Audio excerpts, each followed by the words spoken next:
할렐루야. 우리 옆에 분하고 인사하겠습니다. 반갑습니다. 은혜 받으세요.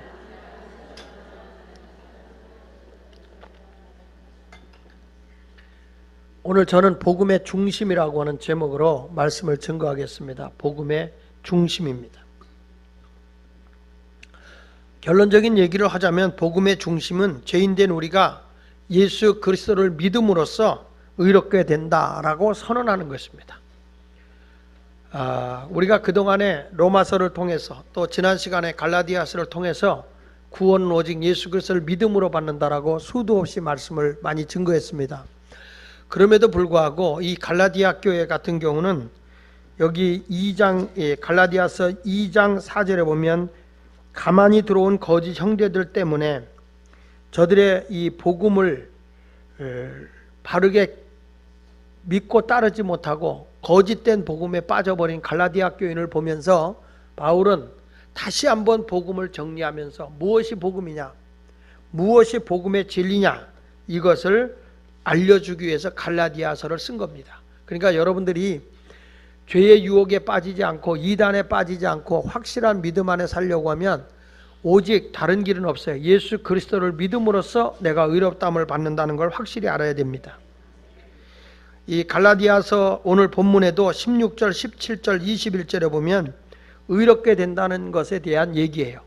근데 우리가 의롭게 되는 것이 돈으로 되는 것도 아니고 교양으로 되는 것도 아니고 수양으로 되는 것도 아니고 학사, 박사가 돼서 되는 것도 아니고 내가 40일 금식기도 했다고 해서 의로워지는 건 아니에요. 그것은 행위로 의로워지는 게 아니라 오직 예수 그리스도를 믿음으로써 하나님께서 의롭다 칭해 주는 거예요. 인정해 주는 거예요. 이것에 대해서 종교개혁자 루터는 바로 이것이 복음의 진수다 이렇게 얘기를 한 거예요. 다른 방법이 아니라 행위가 아니라 오직 예수 그리스도를 믿음으로써만이 구원을 받는다 이렇게 말씀하고 있습니다. 저도 어떤 목사님이 40일 금식 기도를 하신다고 그래요. 그래서 목사님 왜 40일 금식 기도합니까? 뭐 어려운 일이 있습니까? 아니 그게 아니고 하나님 앞에 자기가 기도하는 게 있대. 그래서 무슨 기도를 하는데 그래서 40일씩이나 금식하고 기도합니까? 죽기 살기로. 그랬더니 그분 하는 말이 깜짝 놀랐어요. 배 들어가게 하려고 한대요. 그래서 제가 웃으면서 그랬어요. 목사님 그 살 빠지려고 40일 금식 기도하면요 그때는 빠져요. 근데 주님을 위해서 내가 시간 들이잖아요. 금식하잖아요. 성경에 나와요. 100배, 60배, 30배로요. 그렇게 하나님이 채우는 거예요. 절대 하나님을 위해 하는 거는 공짜가 아니라 하나님이 메꿔줘요. 저도 그러면서 제가 그랬죠. 저도 바짝 말라서 55kg 이상을 넘지 못했는데 내가 20일 금식 기도하고 나니까 그때부터 몸이 붓기 시작하는데 그리고 나서 내가 부흥됐다고. 그러니까 하나님 앞에 금식 기도하면 절대로 몸이 빠지는 게 아니라 나중에 가서 보면 더 붓는다고. 요 가까운 교회에 있는 목사님이셨어요. 근데 얼마 정도 그 40일 금식 기도하고 났는데 보니까 진짜 쭉 빠졌더라고요. 그리고 있다가 몇 개월 있다 가보니까 웬 개구리가 배를 그냥 바람을 넣어서 온 것처럼 더 나와 있는 거예요. 더 나와 있는 거예요. 그래서 목사님 왜 이렇게 또 배가 나왔냐 그랬더니 아이고 나 지난번에 장 목사님 말씀한 대로 금식했더니 배가 어떻게 그땐 들어갔는데 더 나오냐고 그러더라고. 그러면서 금식 또 하려고 그런다고. 그러지 말고 운동하세요. 내가 그렇게 한 적이 기억이 납니다. 사실 우리가 의롭게 되는 거는 절대 뭐 금식을 40일 했다 며칠 했다 이래가지고 우리가 의로워지는 거 아니에요. 행위로 되는 게 아니라 오직 예수 그리스도를 나의 구주로 그분이 나의 죄를 위해서 십자가에 죽었다는 사실을 믿고 장사 지내고 3일 후에 다시 부활했다는 사실만 믿으면 그저 하나님이 너 죄 없는 자로 인정을 해서 하나님의 자녀로 하나님의 구원받은 백성으로 천국 백성으로 인정해 주는 겁니다. 그래서 우리가 다시 한번 복음의 중심적인 얘기를 여러분에게 말씀을 증거하는 것인데 첫 번째로 여기서 복음의 중심에서 첫 번째가 뭐냐면 예수 그리스도를 믿음으로 의롭게 된다. 그거예요. 따라합시다. 예수 그리스도를 믿음으로 의롭게 된다. 자, 오늘 내용을 보면요. 11절부터 쭉 읽어보면 거기 게바라는 사람이 나오잖아요. 그게 누구냐? 베드로예요. 베드로. 이 시대의 초대교회에 교회의 지도자로 기둥 노릇하고 있는 사람이 누구냐면 야고보, 베드로, 요한이에요. 거기 9절에 보면 그렇게 나와요. 또 기둥같이 여기는 야고보와 게바와 요한도 그러잖아요. 그 게바가 베드로거든요. 그러니까 이렇게 이 기둥같이 여기는 사람인데 이 베드로가요, 이방인들과 앉아서 밥을 먹다가 당시에 야고보라고 하는 사람하고 유대인이 들어왔어요. 근데 그 당시에 유대인들은요, 이 베드로는 유대인들, 이 이스라엘 사람들에게 복음을 전하는 자였거든요. 근데 이제 이방인들하고 같이 식사를 하는데 그 당시에 유대인들은 이방인을 부정된 백성이다 이렇게 여겼기 때문에 이방인과 같이 밥을 먹으면 유대인들도 부정된 사람이 된다 이렇게 여겼어요. 우리도 그러잖아요. 그 사람이 뭐 안 되고 그 사람 때문에 집안에 무슨 일이 생기면 뭐라고 그래요? 부정 탔다 그러잖아요. 모르고 나만 아는 것처럼 가만히 있어요. 그 부정 탔다 그런다고, 부정 탔다고. 저도 이렇게 시장에 가서 새벽 기도 마치고 전도 갔을 때 이분이 첫 손님이 물건을 사줘야 되는데 예수 믿으라고 그러니까 화가 난 거예요.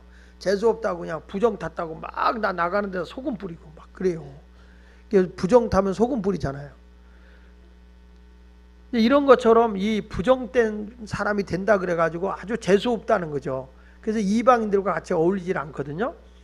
근데 이 베드로가 이방인들과 앉아서 밥을 먹다가 유대인이 오니까 얼른 도망가서 안 먹은 척한 거예요, 이방인과. 그러니까 그걸 누가 하느냐면 베드로가 한 거죠. 어떻게 너는 그렇게 가식적이냐.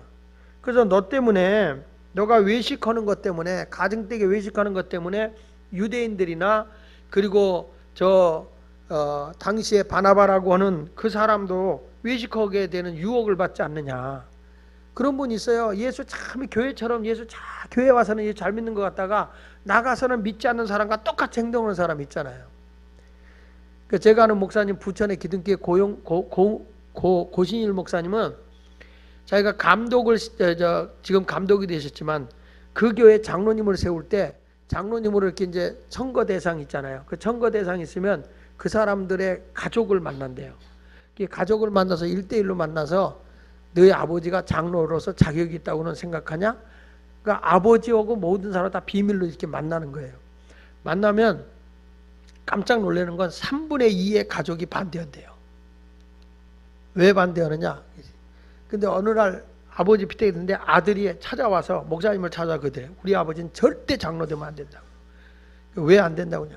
목사님 교회에서만 잘하는 거예요. 교회 와서만. 그게 무슨 소리냐? 우리 아버지요 집에서요 그렇게 엄마를 때려요. 그리고 밤늦게 술 먹고 들어와요. 뭐? 네 아버지가 술을 먹고 엄마를 때려? 말도 못해요. 말도 못해요. 교회 와서만 천사예요. 이런 사람이 장로가 되면 교회 망신, 개망신, 갑오식기 망신, 온 가족 망신이라고. 절대로 안 된다고. 그러니까 우리도 깜짝 놀라게 겉으로는 그렇던데 그런 사람 있어요. 또 어떤 집은 딸이 와가지고 막 절대 반대하더래요. 왜 그러냐? 우리 아버지 교회 와서만 그럴듯하겠죠. 바람둥이라고. 바람둥이. 캬바레 가서 춤추고 돌아다닌다고. 목사님이요 심장병이 걸렸대. 심장병. 얼마나 놀랐는지. 그런 사람들이요 그렇게 많답니다. 이게 교회 안에 보면 가식적으로 믿는 거죠. 가식적으로. 그러니까 지금 여기 베드로 같은 사람도 보면은 정말 이 보면은 아주 안 그런 척 그런 거예요. 그러니까 이거에 대해서 바울이 책망을 하는 거죠. 응? 어떻게 13절에 남은 유대인들도 그와 같이 외식함으로 바나바도 그들의 외식에 유혹하느냐. 14절 같이 읽어볼게요. 시작. 그러므로 나는 그들의 복음의 진리를 따라 바르게 행하지 아니함을 보고 모든 자 앞에서 게바에게 이르되 내가 유대인으로서 이방인을 따르고 유대인답게 살지 아니하면서 억지하여 억지로 이방인을 유대인답게 살게 하려느냐. 여기서 지금 뭘 얘기하는 거죠? 그렇게 예수님의 수제자인 베드로도 행위로 얘기하자면 이렇게 부족한 것이 있다. 그런 얘기예요. 부족한 것이 있다. 그렇지만 베드로가 여러분 구원 못 받고 천국 못 간 거 아니라는 거죠. 왜냐? 행위로 보면 그도 부정되고 그도 잘못된 것이 많이 있지만 그래도 그가 구원받는 것은 행위로 된 게 아니라 오직 예수 그리스도를 믿음으로 된 거다. 그 얘기를 하는 거예요. 그래서 거기 성경 16절 같이 읽어볼게요. 16절에 뭐라고 그랬죠? 시작. 사람이 의롭게 되는 것은 율법의 행위로 말미암이 아니요 오직 예수 그리스도를 믿음으로 말미암는 줄을 알므로 우리도 그리스도 예수를 믿나니. 할렐루야. 그러니까 우리가 의롭게 된다는 건 죄 없이 하나님과 화목한 관계가 되는 거거든요. 그 의롭게 되는 것은 행위로 되는 게 아니다. 오직 예수 그리스도를 믿음으로 된다. 그러니까 여러분, 내가 조금 부족을 해도, 내가 성격적으로나 도덕적으로나 좀 부족해도 내 안에 정말 예수 그리스도가 계시고 예수 그리스도가 나를 위해서 십자가에 죽었고 부활했다는 사실만 믿으면, 내가 부족해도 하나님이 너는 죄 없는 자다 이렇게 인정을 해줘서 구원을 해주겠다 이렇게 말씀하는 거예요. 그래서 예수를 믿는 자에게 의롭게 해준다는 걸 뭐냐면 칭의라고 해요. 칭의. 칭의라고 하는 것은 법정에서 사용하는 용어예요. 이게 이런 거죠. 그러니까 그 하나님의 호의를 베풀어서 너는 이제 내가 예수님이 십자가에 못 박혀 죽을 때 이미 죄값을 다 지불해 줬기 때문에 너는 죄가 없는 자다. 땅 이렇게 판결을 내려준 거예요. 그게 칭의예요. 칭의의 반대는 정죄예요. 정죄라고 하는 건 뭐냐면 누군가를 유죄로 선언하는 거예요. 근데 칭의는 뭐냐면 그냥 호의를 베풀어서 너는 죄가 없는 자다 이렇게 인정해서 무죄가 선언된 거예요. 근데 어떻게 여러분의 표정이 그래요? 내가 사형 선고 받아서 감옥에 갇혀서 이제 죽을 날짜 기다리는데 갑자기 감옥의 문이 탁 열리면서 너는 이제 무죄라 나오면 된다. 그래서 살아나와요. 그때 표정이 그렇겠어요? 사형 선고 받았던 사람이 너는 이제는 무죄다 그리고 나올 때 그 환희, 그 기쁨, 그 감격, 그게 바로 칭의예요. 의롭다 칭해 주는 거예요. 그것을 깨달았기 때문에 사도 바울은 너무너무 기쁘게 사는 거죠. 여러분, 인간은 누구나 다 죄인이에요. 죄인이기 때문에 의로워져야 됩니다. 사람이요, 내가 예수를 알기 전에 의롭게 살지 않으면요, 내가 어두움 속에 살 수밖에 없는 거예요. 그래서 성경은 이렇게 말하거든요. 고린도후서 6장 14절에 보면은 너희는 믿지 않는 자와 멍에를 함께 매지 말라. 의와 불법이 어찌 함께하며 빛과 어둠이 어찌 사귀겠느냐. 그러니까 믿지 않는 자와는 뭐 이렇게 원수같이 대하라는 게 아니라 삶의 법이 다르다는 거예요. 그러니까 벌써 어떻게 여러분 의와 불법이 함께 섞이냐는 거죠. 어두움과 빛이 어떻게 섞일 수 있느냐는 거죠. 그러니까 벌써 삶의 가치관이 전혀 다른 거예요. 그러니까 사람은 만물의 영장 아닙니까? 거룩한 사람이고요. 그렇지만 우리가 이제는 하나님의 최고의 걸작품이고 하나님의 최고의 창조물이었던 우리가 죄를 범하고 나면 그 가치를 잃어버려. 그러면 사람들이 존귀한 것을 섬기는 게 아니라 버러지 같은 인생의 길을 걸어갑니다. 그러니까 쓸데없는 것을 섬기는 거예요. 로마서 1장 23절에 인간이 죄를 범하였을 때 그 죄를 범한 인간들이 어떤 모습으로 살아가게 되느냐 할 때 창조주를 섬기는 게 아니라 로마서 1장 23절에 보면 이렇게 말해요. 썩어지지 아니하는 하나님의 영광을 좀 띄워보세요. 썩어지지 아니하는 하나님의 영광을 썩어질 사람과, 그러니까 사람을 신으로 모시는 거예요. 그러니까 로마 시대 때는 그때 신을 누구라 하냐면 가이사 황제를 신으로 모셨거든요. 마치 북한의 김일성이나 김정은을 신격화시키는 것과 똑같은 거죠. 그리고 나서 뭐는 거니? 여기 썩어지지 않는 하나님의 영광을 썩어질 사람과 새, 어느 나라는 새를 신으로 모시고 또 어디는 짐승, 어느 거는 기어다니는 동물 모양. 그러니까 제가 에집트 가보니까 거기는 뭘 섬기냐면 뱀을 섬겨요. 뱀은 오래 산다고 해서 불로장생이다 그래가지고 아주 그 신격화시켜버렸어요. 근데 사람들이 타락하게 되면 얼마나 어리석어요. 우리나라도 가보면 시골마다 다 그런 것들, 희한한 것들 만들어 놓고 거기 섬겨요. 저도 섬에서 살 때 거기 쌍둥이 바위가 있어요. 쌍둥이 형제 바위. 쌍둥이 형제 바위는 뭐냐 했더니 부모님이 바닷가에 갔는데 오기를 기다리다가 풍랑을 만나서 세상을 떴는데 부모님이 오기를 기다리다가 거기서 굳어져서 돌이 됐다네. 그게 형제 바위야.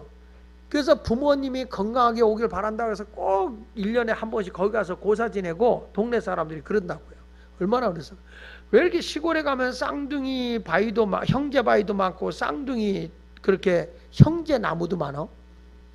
그래가지고 나무도 섬기는 거예요. 제가 전에 그 인천에 있을 때 인천에 그 선인 중고등학교 세울 때 나무 두 그루가 딱 이 운동장 깎다가 남겨놨어요.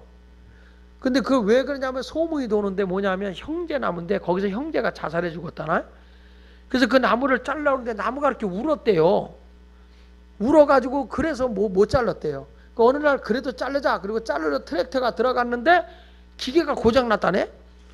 그래가지고 이거는 하지 말라는 거다. 남겨놨다는 거예요. 근데 어느 날 보니까 없어졌어요. 그 어떻게 된 거냐고 알아보니까 그게 어떤 사람이 그 나무를 사가려고 남겨달라고 그래서 남겨놓은 거래요.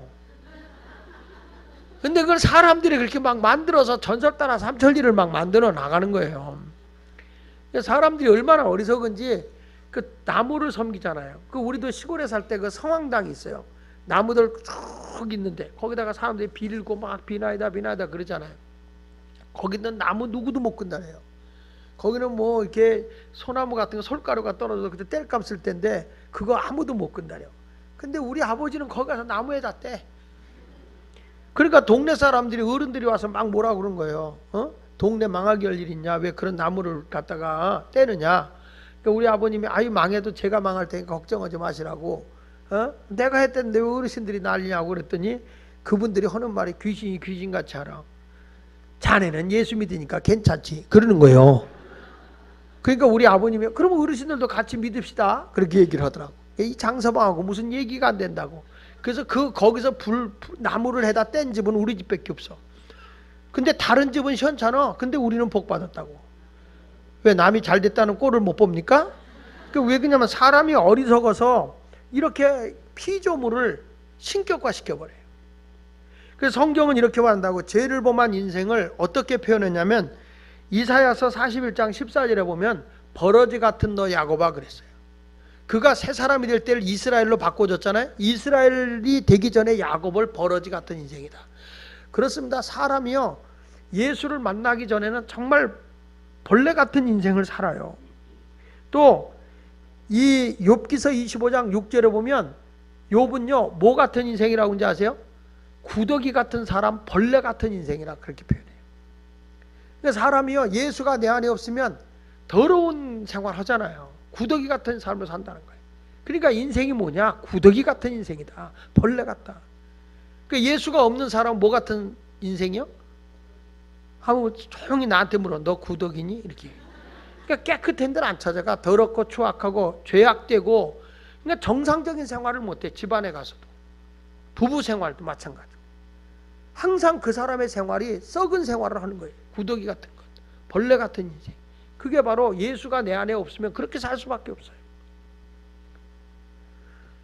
다윗도요 자기가 예수를 믿다가 순간적으로 다윗도 죄를 범할 때가 있었잖아요. 그때 인생을 이렇게 표현해요. 시편 22편 6절에 보니까 나는 벌레요 사람이 아니라. 지가 봐도 자기가 정상적인 사람의 구실을 못하는 거야. 죄를 범하게 되면 사람이 뭐냐? 나는 벌레요 사람이 아니라. 그래서 뭐예요? 사람의 비방거리요 백성의 조롱거리다. 그걸 모르고 사니까 또 기가 막힌 거예요. 그 사람들이 그죠? 저거 언제나 사람 될래? 저거 언제나 사람 될까? 그런 소리 듣죠? 그런 소리 안 해요? 못 들어보셨어요? 들어보셨어요? 들어보신 사람 손 들어봐요. 얼마나 못되게 놀았으면 그런 소리를 듣고 살아.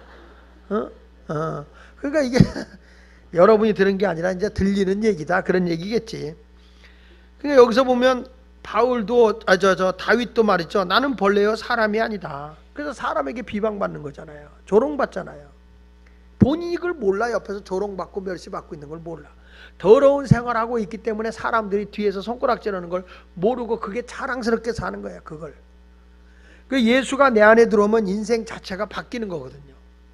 그래서 사도 바울이요 사람이 예수가 없을 때는 어떠냐? 만물의 쓰레기 같은 존재라고 했어요. 인생이 쓰레기같이 산다. 고린도전서 4장 13절에 보니까요 비방을 받은 즉 권면하니. 다 같이 읽어보세요. 우리가 지금까지 세상의 더러운 것과 만물의 뭐같이 되었도다? 만물의 찌꺼기같이 돼. 이게 뭐예요? 만물의 찌꺼기가 뭐예요? 쓰레기지 뭐예요? 쓰레기. 인생이 쓰레기같이 산다. 여러분 그것이 무엇 때문에 그런 게 오냐면 죄 때문에 오는 거예요. 사람이요 내 안에 의롭다함을 받지 못하고 죄악된 삶을 살아가게 되면 사람이 결국에는 그런 어둠의 사망의 자리, 죽음의 길로 걸어가는 거예요. 버러지 같고 구더기 같고 쓰레기같이 사람들의 비방과 조롱을 받는 그 길을 걸어간다는 거죠. 예수가 없는 삶은 그런 거예요. 그래서 성경 말씀 로마서 5장 12절에 그러므로 한 사람으로 말미암아 죄가 세상에 들어오고 죄로 말미암아 사망이 들어왔나니 이와 같이 모든 사람이 죄를 지었으므로 사망이 모든 사람에게 임하였다. 결국에 인간이 죄를 범하면 죄의 결과가 사망이기 때문에, 근데 사람이 그 죄는 뭐 때문에 이루어졌냐면 에덴 동산부터 욕심으로 오는 거예요. 욕심. 사람이 자기를 비우면요, 남을 헤아리고 남을 생각하면요, 사람이 그렇게 죄된 생활 안 합니다. 근데 자기 아집과 자기 욕심대로만 살려고 하면 죄를 범하는 거예요. 내 뜻대로 살려고 하니까. 그래서 성경에 야고보서 1장 15절에 욕심이 잉태한 즉 뭘 낳고 죄가 커진 적 장성한 적, 결국에는 죄가 욕심 때문에 죄를 범하게 되는 거고, 죄가 점점 커지다 보면 결국에 죄의 마지막은 뭐예요? 사형이지. 사형, 사망인 거예요. 여러분, 우리가요 죄를 범하게 되면 어떤 결과가 오냐면, 누가복음 15장에 보면 탕자라는 비유가 나오잖아요. 그 탕자라는 사람이 아버지에게 내 재산을 달라고 그래요. 그래서 그걸 가지고 나가니까 그 돈 가지고 나가서 막 탕진하는 거예요. 돈이 있으니까 뭐 규모 없이 사는 거지. 사람이요 이렇게 계획이 없고 규모 없는 사람에게 돈 주면요, 그 돈이 규모 있게 써지질 않아요. 오히려 더 못된 곳에 쓰게 되죠. 그러니까 결국에는 그런 사람이 가난하게 살 수밖에 없는 거예요. 근데 규모 있게 딱 일을 단돌이 하면서 사는 사람은 절대 망하지 않아요. 되는 대로 사니까 망하는 거지. 오죽하면 노가다요. 가다가 없이 사니까. 노가다. 틀이 없이 사니까. 근데 이게 나가서 그냥 돈 좀 있으니까 또 옆에 예쁜 여자들이 와서 막 빗자루 달고 오빠 아유 누구라 이러면서 막 꼬드기면서 아유 오빠 멋있어. 거기에 빠져버리는 거예요. 돈이 없는 데는 아예 갈 생각도 안 하지만 그렇게 빠져버린 거죠. 그래가지고 이 사람이 결국에 허랑방탕하다가 돈이 다 떨어졌네. 돈 떨어지면 사람 잃어요. 돈 떨어지면 친구도 떠나요. 돈 떨어지면 다 외면하는 거예요. 그런데다가 흉년이 들었어. 살 길이 막막해. 이때 어딜 찾아갑니까? 그가 직장이라고 찾아간 게 돼지우리, 돼지 키우는 데 갔어요. 근데 양식을 안 줘, 이 사람이. 그러니까 돼지가 먹는 쥐염 열매를 같이 먹다고요. 돼지가 먹는 거. 흉년 들었기 때문에. 여기서 우리가 깨닫는 게 있어요. 뭐냐? 이 사람이 그렇게 돈 많고 하던 사람이 탕진하고 나니까 어디로 가느냐? 돼지 키우는 돼지우리로 갔어요. 그리고 먹는 것도 돼지가 먹는 걸 먹어요. 이게 뭔지 아세요? 인간이 죄를 범하고 잘못된 길로 걸어가면 인생이 돼지요. 돼지 자리로 가는 거예요. 그러니까 술 처먹고 방종하는 사람들이 막 가다가 자기가 토한 데 가서 쓰러지고 그러잖아요. 시궁창에 가서 쓰러지고 더러운 곳에 하잖아요. 그게 돼지지 뭐예요. 결국에는 이 사람이 돼지하고 같이 지내다가 그때 생각나는 게 뭐냐면 누가복음 15장에 보니까 죽음이야. 죽음. 내가 여기서 줄여 죽는구나. 내 아버지 집에는 먹을 것도 많은데 나는 여기서 줄여 죽는구나. 차라리 내가 아버지 아들 자격은 안 돼도 내가 아버지 집에 있는 품꾼들과 같이 일꾼이라도 해달라고 그래야 되겠다. 그래서 그 돼지의 우리에서 떠납니다. 그 떠나고 아버지에게로 갔는데, 아버지가 거리가 먼데도 자식인 걸 알고 와서 그를 다 끌어안고 돌아오는 그 자식을 아무것도 묻지 않고 그 자식을 아들로 받아줍니다. 그 아들이 아버지를 위해서 한 거 하나도 없습니다. 그냥 아버지에게 돌아온 겁니다. 그런데 아버지는 그의 죄를 다 용서해 주셨습니다. 그리고 그 아들을 자기 아들로 받아줬습니다. 이 아들은 너무 미안해서 아버지, 난 아버지의 자격이, 아들의 자격이 없어요. 그냥 품꾼으로 써주세요. 얘야, 무슨 소리야? 내가 죽었다가 다시 돌아왔는데, 내가 사망의 자리에 있다가 다시 살아왔는데 무슨 소리야? 너는 내 아들이야. 이게 의롭다 인정받는 거예요. 이게 무엇을 해서 자식이 아니라 그냥 아버지에게 돌아왔는데 용서해주고 끌어안아주는 거예요. 사랑하는 여러분, 나는 여러분 모두가 예수에게 들어와서 뭘 부족해도 아버지에게 돌아오고, 내가 예수 그리스도를 믿습니다 하는 순간에 내가 행위로는 부족했어도 다 주님께서 죄 없다라고 인정을 해 주는 것입니다.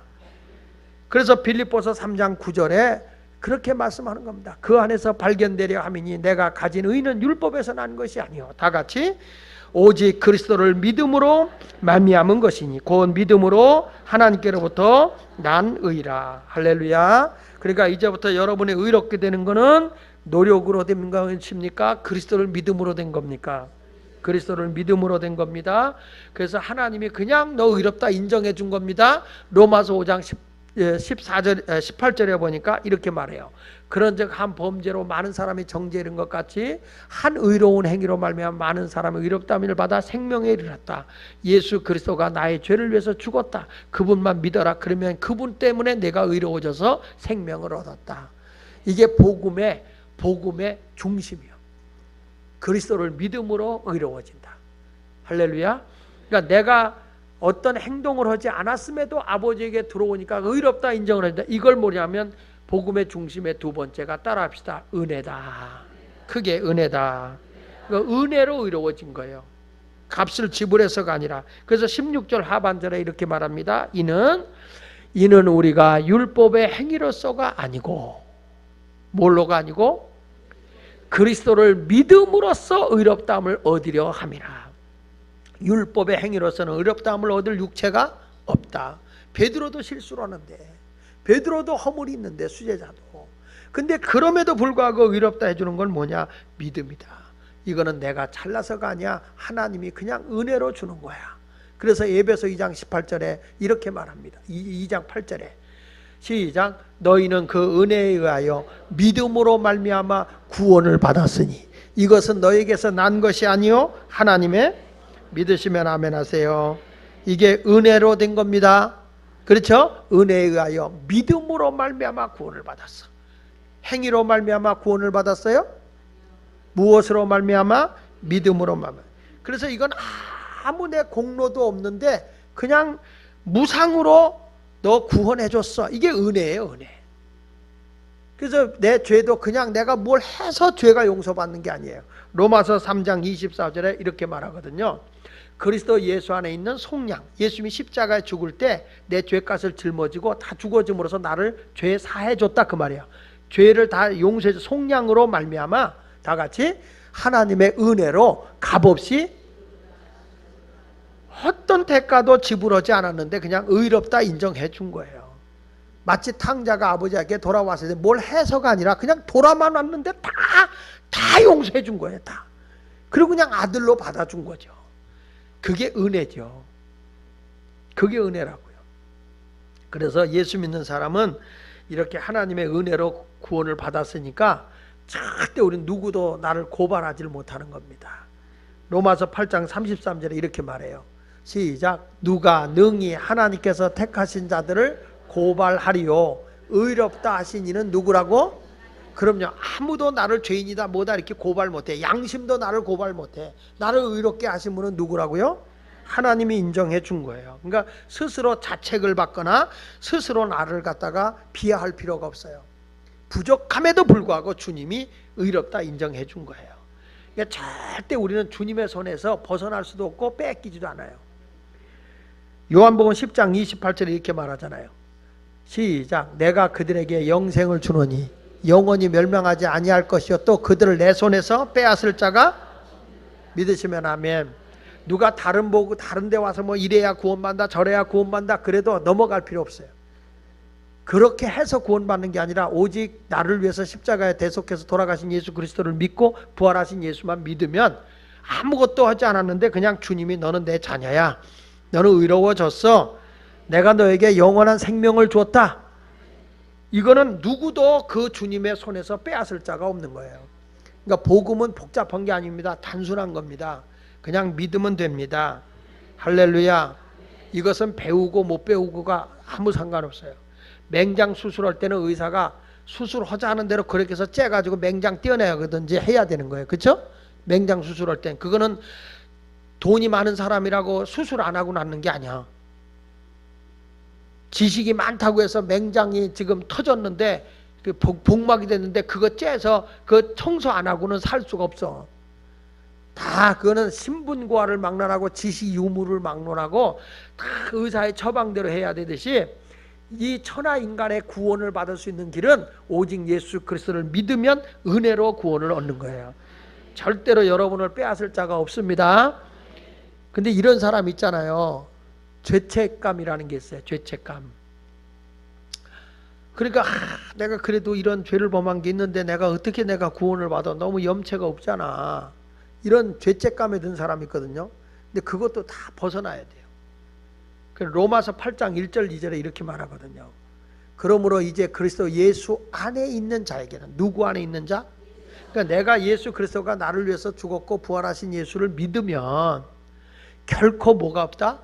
정죄함이 없어요. 과거에 잘못한 것도 괜히 여기 담지 말어. 그거 다 주님이 용서해 줬으니까 기억조차 하지 않아.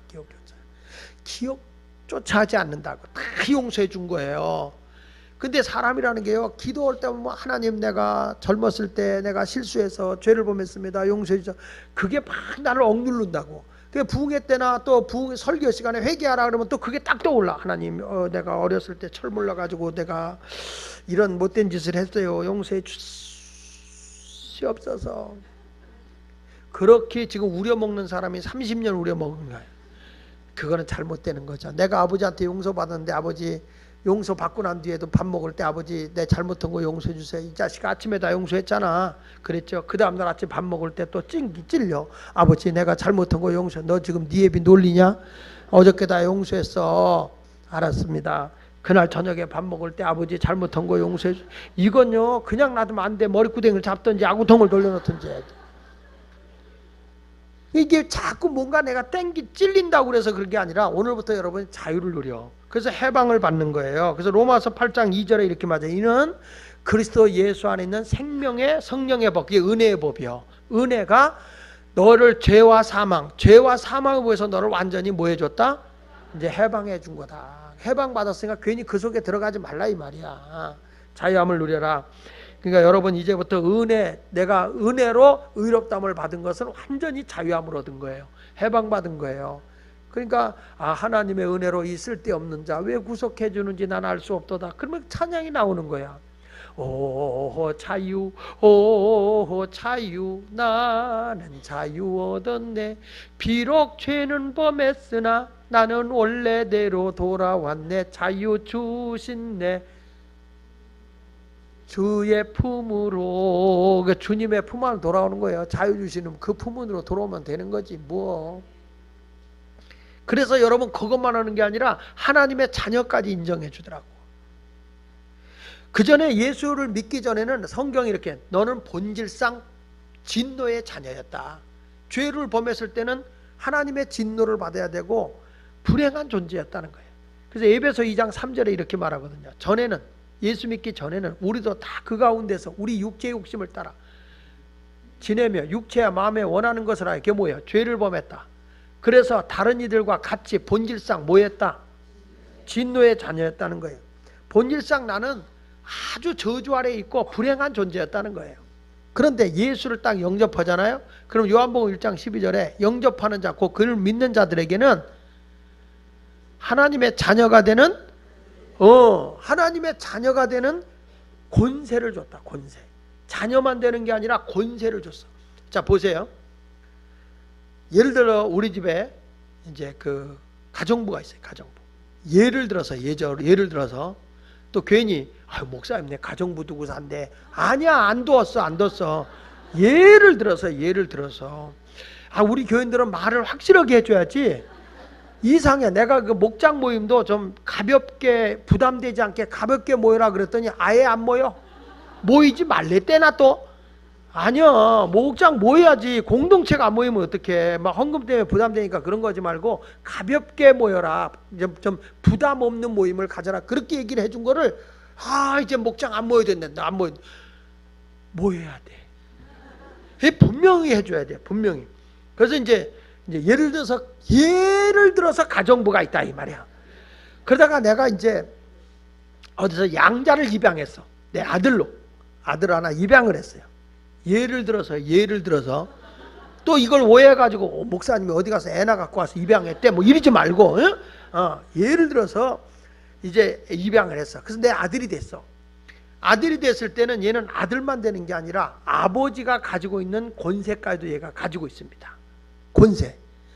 근데 가정부는 주인의 권세가 없어요. 그렇죠? 권세는 없어요. 열심히 월급 받고 일하는 거니까. 근데 이 입양한 이 아들은요, 가정부를 부려요. 밥 주세요. 옷 주세요. 부려. 아줌마 이것 좀 갖고 와요. 왜 그래요? 아들의 권세가 있어요. 여러분이 예수를 믿으면 하나님의 자녀만 되는 게 아니라 자녀로서 누리는 권세도 있다는 거예요. 그러니까 우리는 약한 존재가 아니에요. 시시한 존재가 아니에요. 엄청난 권세를 가진 자예요. 오늘 이 시간 여러분에게 주님이 말씀하는 건 네가 잘나서 네가 무엇을 할 것 있고 자랑할 것이 있어서 하나님의 자녀가 되는 게 아니라 하나님이 은혜로 내 죄를 다 사해 줬을 뿐만 아니라 너에게 내가 자녀를 삼아주고 거기에다가 영원한 생명까지도 너에게 줬다. 그래서 너는 천국 백성이다. 그래가지고 베드로전서 1장 4절에 보니까 썩지 않고 더럽지 않고 쇠하지 아니하는 유업을 있게 하시나니 곧 너희를 위하여 하늘에 간직하신 것이다. 하나님 아버지의 나라를 상속시켜 준다는 거예요. 나한테. 근데 그 모양이에요. 예? 여러분 이건희 씨의 아들이 돼서 상속시켜 주겠다. 그러면 여러분 표정이 그거겠어? 근데 하나님 아버지의 그 부유하시고 행복하신 걸 다 나에게 하늘의 것을 간직한 걸 너에게 이어주겠다. 유업을 주겠다. 바울이 이 비밀을 깨달으니까 너무 기뻐서 항상 기뻐하라고 외치고 돌아다니는 거예요. 여러분 모두 그런 기쁨과 감명이 있는 생명 있는 성도의 길을 걸어가시기를 예수 이름으로 축원합니다. 할렐루야. 그리고 이제 마지막으로 복음의 중심이 뭐냐? 따라합시다. 십자가에 나 자신을 죽이는 거다. 그러니까 자기 욕망을 죽이는 거예요. 여기 이렇게 말하거든요. 20절로 21절에 보니까 갈라디아서 2장 내가 그리스도와 함께 십자가, 내가 누구죠? 여기선 바울이에요. 바울. 그렇게 율법적이고 뭐 자기 나름대로 하나님에 대해 열심히 했다고 하는 이 사람이 그게 다 자기 욕망이었거든요. 그거를 그리스도가 십자가에 죽을 때 나도 같이 죽여서 못 박혔다. 그런즉 이제는 내 욕심의 사람 내가 아니요 내 안에 누가 사는 것이다?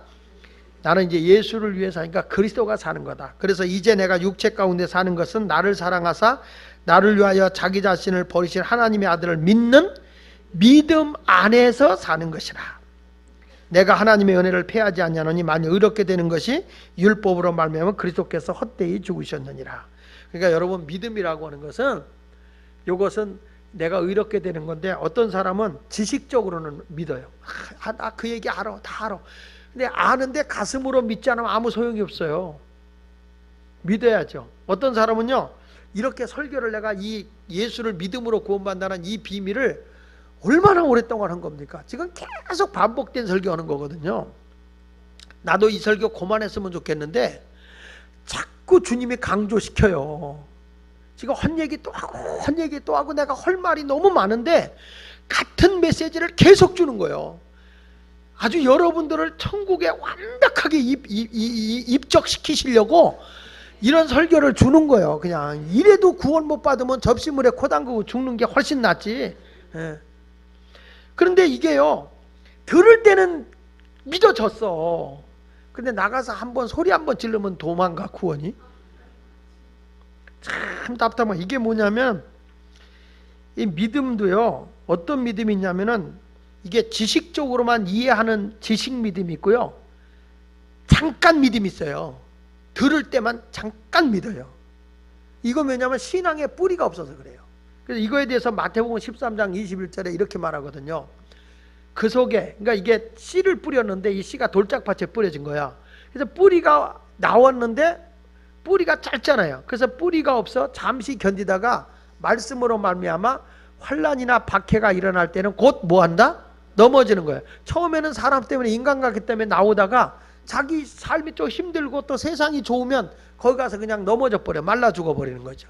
이게 무슨 믿음이냐면은 일시적인 믿음, 순간 믿음. 저는 이걸 냄비 믿음이라고 그래요. 냄비. 냄비처럼 부르르 끓었다가 어느 날 보니까 안 끓어. 평안할 때는 믿음이 굉장히 좋은 것 같은데 조금만 어렵고 힘든 일이 있으면 본색이 드러나는 사람. 어떤 사람은 또 반대로 어려울 때는 주여 주여 하다가 조금 안정되고 돈이 생기면 또 나가서 못된 짓 해.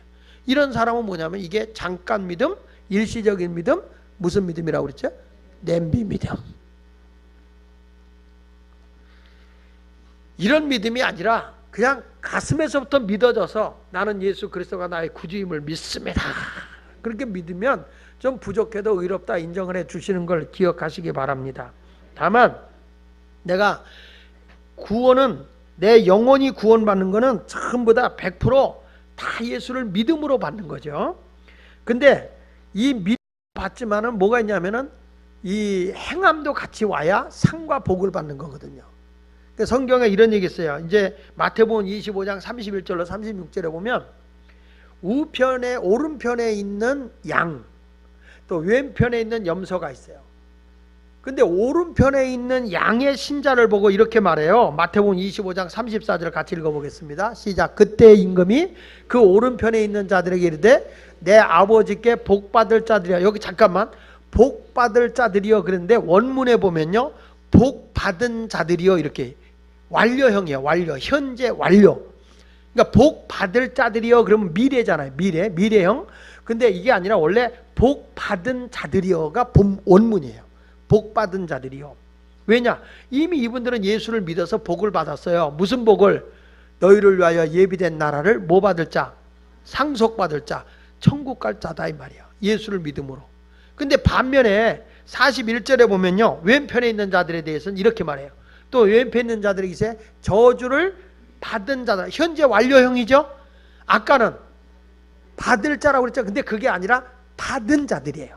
받은 자들이고 여기도 저주를 받은 자들이요. 이들은 어디로 가나요? 나를 떠나 마귀와 그 사자들을 위하여 예비된 영영한 불, 거기가 어디예요? 지옥이죠. 이들은 믿지 않는 자. 우편에 있는 자들은 믿지 않는 자, 왼편에 있는 자들은 믿는 자. 아니 우편에 있는 자는 믿는 자, 왼편에 있는 자는 예수 그리스도를 믿지 않는 자. 이런 자들은 이미 심판을 받은 거예요. 그러니까 여러분들이 오늘 그렇구나, 구원은 이렇게 받는 거구나. 그 예수를 믿어서 구원 받았네. 그러니까 영혼의 구원은 100% 하나님의 은혜로 되는 겁니다. 내 행위로 되는 건 아닙니다. 그렇지만 내가 열심히 봉사하고 충성하고 헌신하잖아요. 그러면 그게 이 땅에 살아갈 때 하나님께서 상과 복을 줘요. 상과 복을 줘요. 그게 뭐냐? 마태복음 25장 35절 36절에 보면 이런 말을 해요. 우편에 있는 자들에게 내가 줄일 때 너희가 먹을 걸 주었고, 목마를 때 내가 마시게 하였고, 나그네 되었을 때 영접하였고, 헐벗었을 때 옷을 입혔고, 병들었을 때 돌보았고, 옥에 갇혔을 때 와서 보았느니라. 그러니까 이 사람이 예수 믿어서 영생 얻어 천국만 가면 되는데, 이 사람들이 너희가 뭐라는 거 아니? 내가 줄일 때, 여기서 나는 예수님이거든요. 내가 줄일 때 먹을 걸 줬다. 또 목마를 때 마시겠다. 나그네에서 영접했다. 이 말은 무슨 얘기냐면 약한 자, 소외당한 자, 병든 자, 고통당하는 자를 위해서 위로해 주는 것이 예수님께 하는 거라는 거죠. 그러니까 이런 사람들에게 뭐라고 하냐면은 정말 내가 이런 일을 했다 그랬더니 이 사람들이 이런 말을 해요. 우리가 언제 예수님에게 이런 일을 했나요? 그랬더니 지극히 작은 자 하나에게 한 것이 내게 한 것이란다. 그래서 이 사람들은 뭘 받는다? 하늘의 상과 복을 받는다는 거예요. 할렐루야. 그러니까 여러분, 내가 예수 믿고 천국만 가면 되는 게 아니라 이 땅에서 내가 전인적인 구원을 받기 위해서 봉사도 하고 헌신도 하고 이웃을 사랑하기도 하고 이런 일을 해야 되는 거예요. 아멘. 근데 반면에 이런 분이 있어요. 평생을 살며도 자기는 아무것도 안 해. 나는 도움 받지도 않고 도움 주지도 않고 이대로 살다가 나만을 위해서 살다가 죽겠다. 이런 사람이 진짜 싸가지가 없는 사람이에요.